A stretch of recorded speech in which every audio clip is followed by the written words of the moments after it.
ये वीडियो केवल education purpose के लिए है। कृपया निवेश से पहले अपने सलाहकार से संपर्क करें। जेपी एसोसिएट्स एक ऐसा शेयर जिसमें आज भी हजारों छोटे निवेशकों का पैसा फंसा हुआ है। खबर आई कि अदानी समूह ने कंपनी का रेजोल्यूशन प्लान जीत लिया है और बाजार में उम्मीद जगी कि अब कंपनी की वापसी तय है। लेकिन क्या सच में कहानी खत्म हो चुकी है या असली सच्चाई अभी सामने आनी बाकी है?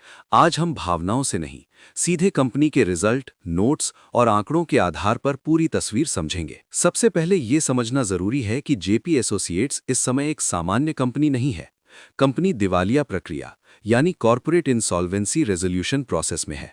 इसका मतलब है कि कंपनी का संचालन अब सामान्य प्रबंधन नहीं बल्कि रेजोल्यूशन प्रोफेशनल के माध्यम से किया जा रहा है। कंपनी अपने वित्तीय परिणामों में भी लिखती है कि व्यापार गोइंग कंसर्न आधार पर चल रहा है, यानी कंपनी का भविष्य रेजोल्यूशन के परिणाम पर निर्भर है। अब बात करते हैं सबसे बड़ी खबर की। कंपनी के कर्जदाताओं की समिति ने अदानी समूह के रेजोल्यूशन प्लान को मंजूरी दे दी है। बैंकों ने इस योजना को इसलिए चुना क्योंकि इसमें तुरंत नकद वसूली का प्रस्ताव था। लेकिन मामला अभी समाप्त नहीं हुआ है। वेदांता ने इस फैसले को एनसीएलटी में चुनौती दी है। उनका कहना है कि उनकी बोली अधिक थी, फिर भी उन्हें क्यों नहीं चुना गया। इसी कारण अंतिम मंजूरी अभी तक नहीं मिली है और मामला अदालत में विचाराधीन है। अब बात करते हैं सबसे महत्वपूर्ण हिस्से की, यानी आंकड़ों की। Q3 के कंसोलिडेटेड परिणामों के अनुसार कंपनी की कुल आय लगभग 765 करोड़ रुपए रही, लेकिन कुल खर्च 1138 करोड़ रुपए से अधिक रहा, यानी कंपनी अपनी आय से अधिक खर्च कर रही है। इसी कारण इस एक तिमाही में कंपनी को लगभग 693 करोड़ रुपए का कंसोलिडेटेड शुद्ध घाटा हुआ है। इसका मतलब यह है कि व्यापार चल रहा है लेकिन मुनाफा अभी भी दूर है। कंपनी की सबसे बड़ी समस्या उसका कर्ज है। हर तिमाही में सैकड़ों करोड़ रुपए केवल ब्याज चुकाने में चले जाते हैं। जब तक कर्ज कम नहीं होता तब तक मुनाफा बनाना मुश्किल रहता है। इसी वजह से रेजोल्यूशन प्रक्रिया का मुख्य उद्देश्य कर्ज को कम करना है। अब वो हिस्सा जिसे अधिकांश निवेशक नहीं पढ़ते, वित्तीय परिणामों के नोट्स। कंपनी साफ लिखती है कि कर्जदाताओं के दावे अभी अंतिम नहीं है।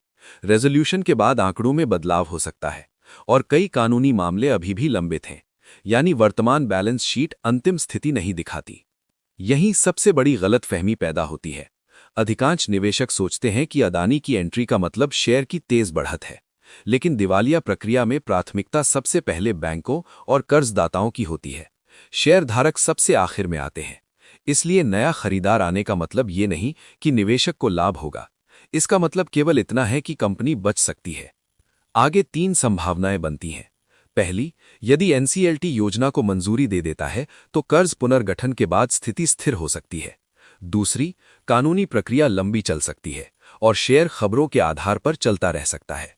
तीसरी, यदि योजना में बदलाव होता है तो अनिश्चितता और बढ़ सकती है। इसलिए जेपी एसोसिएट्स अभी वापसी की कहानी नहीं है, ये रेजोल्यूशन की कहानी है। और जब तक अंतिम फैसला नहीं आता, रिस्क पूरी तरह समाप्त नहीं होता। अब फैसला आपका है। आप निवेश कर रहे हैं या सिर्फ उम्मीद पकड़े हुए हैं?